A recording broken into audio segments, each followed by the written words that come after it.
ng ganito guys. Parang kahit yata hanggang hapon, okay lang na dito ako eh. Ito yung paa mo. Pwede mong pumasok. Nakakatakot, gagi.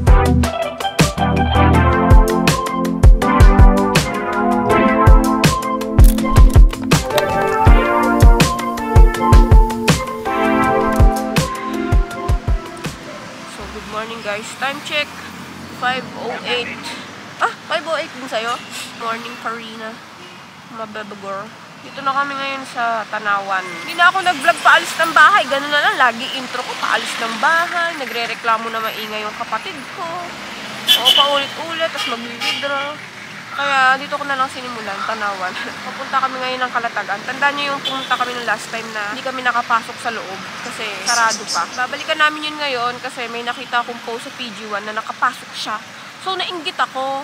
Alam niyo naman ako, mahilig sa mga dagat-dagat, sa mga view, ganyan. So, babalikan namin yun. Tapos, doon kami tatambay. 5 o'clock na. Napakadilim pa din. Walang ka-stars-stars. Sana iwag umulan. Naghanap na kami ng bukas na Petron. Pero hindi pa ako ina-attendan. So, hindi ko alam kung nagagas na sila. Tap na tayo. Good to go na tayo hanggang doon. Nakapagpagas na tayo and nakapagpahangin na rin. Ayun lang, red light. Ayun, green.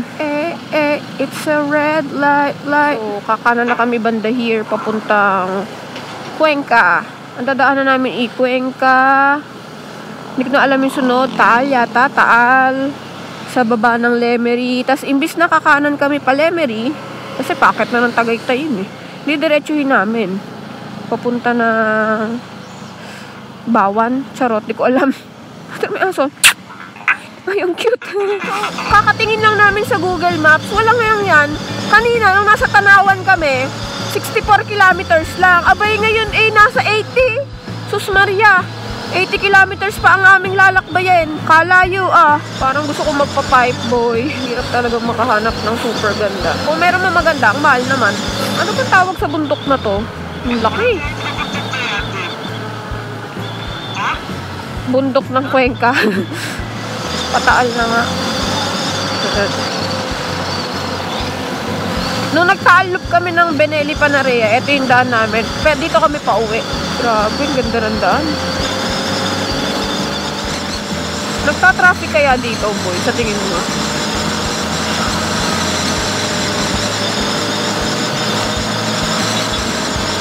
Ay, ang iksi lang pala ng bypass na area. Uy, ang ganda nito, boy, oh.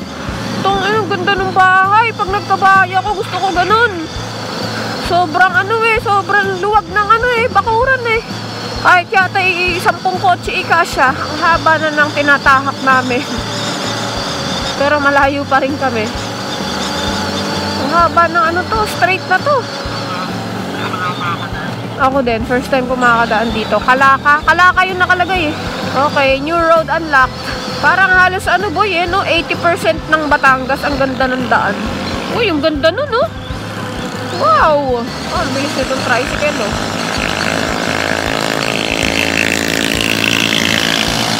Kaso mas mabilis ako. Ang baros ng aso, oh. Magang umaga. Meron kaming nakita dito. Ano naman? Parang masarap eh. Ang ganda ng pwesto pati. Lugaw, boy, oh. May ganyan, tapos ganito eh. So, nasa Kalaka pa rin nga kami. Hindi siya pares, lugaw siya.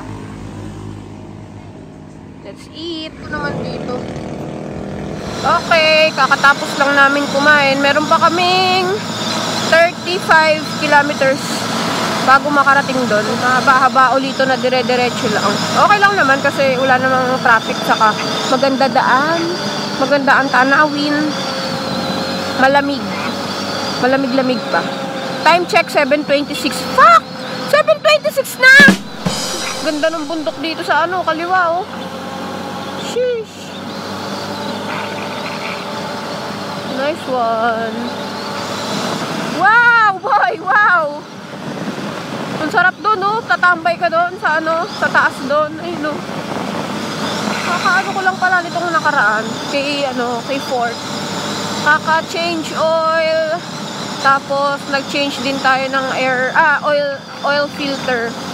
Engine oil filter. So, ang presyo pala ng oil filter ay nasa 80 pesos. So, parang ganun din. Parang meron ka ring 4-stroke. Parang meron ka ring scooter na DCVT gawa ng bibili ka na engine oil, tapos gear oil. O dito naman, bibili ka na engine oil, tapos oil filter. Ganun din ang presyuhan, same lang din. Ang gamit ko palang engine oil dito kay Ford ay AX7 na Shell. Kalatagan na Subulian. Ayun Municipality of Calatagan. Ito si Karina ng Calatagan. Sheesh. Woo!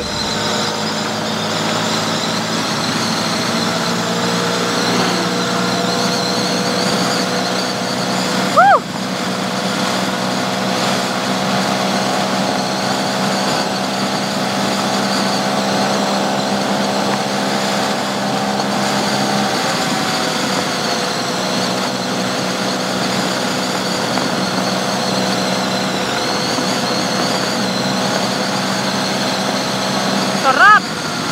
Dito na kami sa may magagandang puno. Mga matchong puno. Ang tigas, sobrang tigas siguro niyan.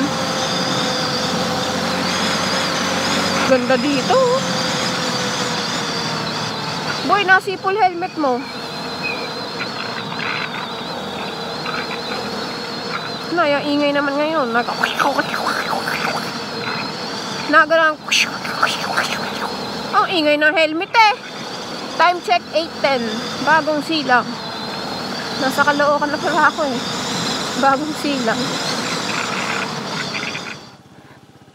Good morning po. Sa po? Cape Santiago Lighthouse. Opo, doon lang po.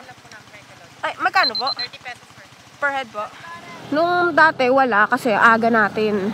Hindi pa sila naka-set up noon. Ito yung dinaanan ko noon. Naka-fatso kami. Alugan lahat Ngayon, wala lang. Uy, gago, lubak. Ingat, lubak, boy. Meron dyan. Ayan, ito na. Gago, ito na. Bagal.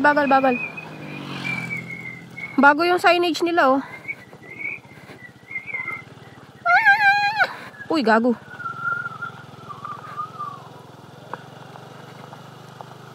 Wow. Siyempre, para na rough road. Madulas lang, nakakatakot Hindi siya rough road na kagaya sa Oo nga, sarado nga.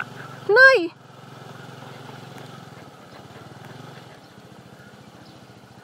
Boy, ang taas, boy. Malalaglag ako. Boy, malalaglag ako. Ang taas. Tatakot ako. Ikaw, mo, boy. Nakatingkayad ako sobra. Kaya mo sakyan? Ipipreno, boy. Paano to? Paano ko makakababa?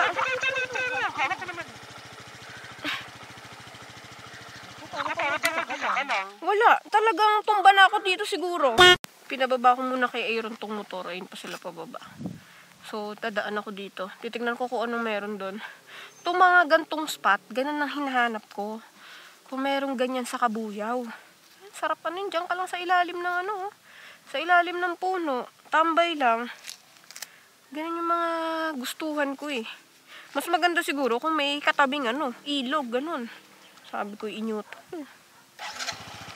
Let's explore the wilderness.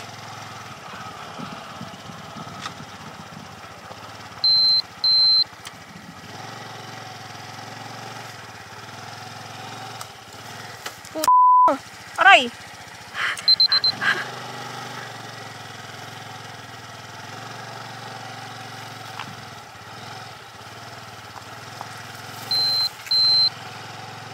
Masukal nga. Wow! Bye!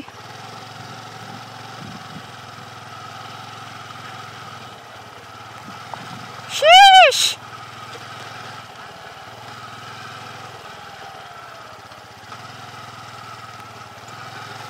Uy, gago!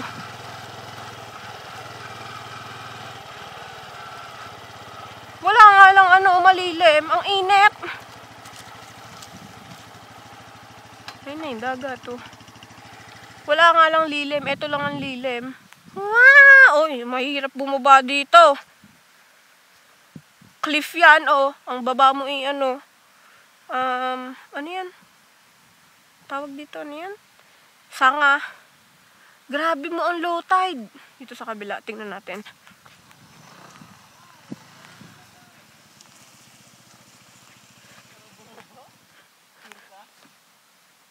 Mahirap. Wala, hindi kaya bumaba. Sobrang steep.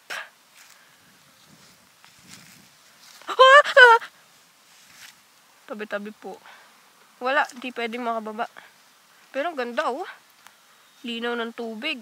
Walang ayun pa ang tubig. Oh, napakalayo. Diyos ko Lord. Eto, beach na tong gilid eh. Ang ganda. Wow, nice. Pogi niya dun, oh.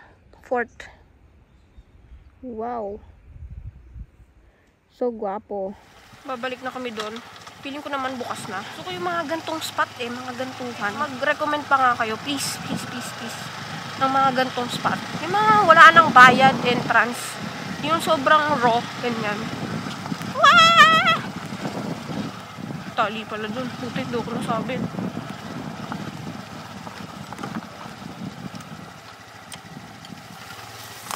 Uy, gago. Gago. Na yung guys, dumating na yung taga-munisipyo. Thank you Lord. Yes, makakapasok din. Ano? Ay, may entrance po? Magkano po? Nagbayad na kami ecological doon. Magkano po? 50 per head? Ay, ito na yung puso guys. Putol yung kamay. Luwi man. Pero ang bait to, nagpapawak siya. Pinabuto na din po namin yan. Naputo lang ang bait. Babae. May kasal daw pala kahapon, boy. Kaya pala madumi. Pero grabe naman. Ba't naman nila, mga pumunta dito? Tatambay na nga lang. Nagdumi pa. Siyempre, dito tayo.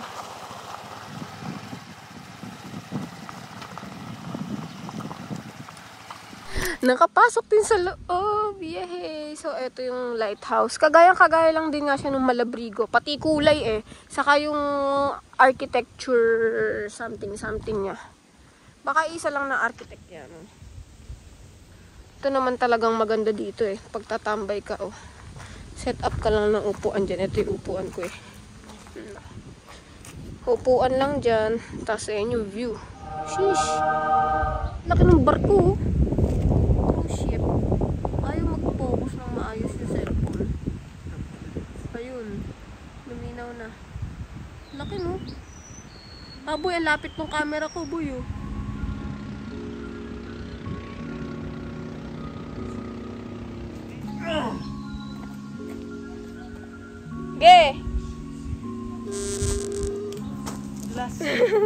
Sarap ng ganito guys. Parang kahit yata hanggang hapon, okay lang na dito ako. Naliligo dun Sana. Hindi, namimingwit sila. Hindi pala naliligo. Ganun na rin. Habang namimingwit, naliligo na rin. Matutulog sa loob, no?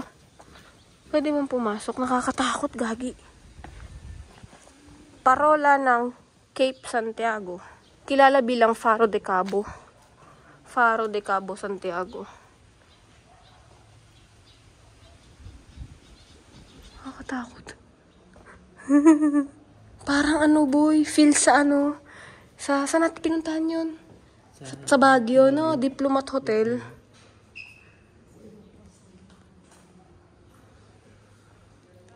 Boy, dito.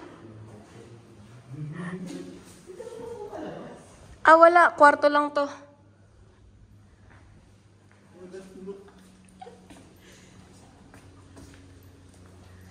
Siguro yung mga to dati. In.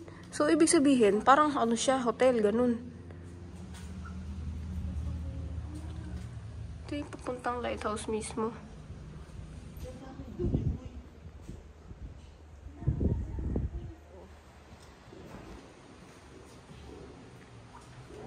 Ganda naman mag-picture dito, gagi. Guys, kaya medyo makalat kasi may kinasal daw kahapon. Dito ginanap. Medyo disappointing kasi sana yung mga tao, 'di ba? Observe proper cleanliness and Claygo.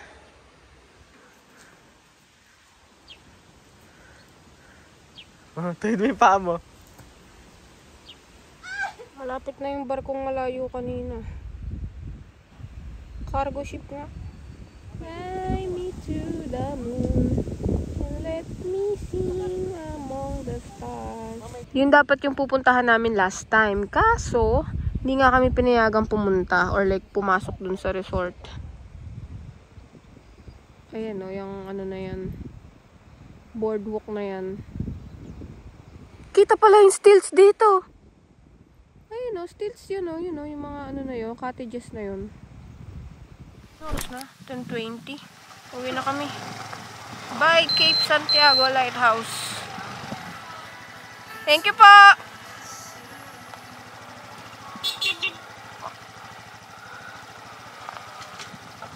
Akin mo.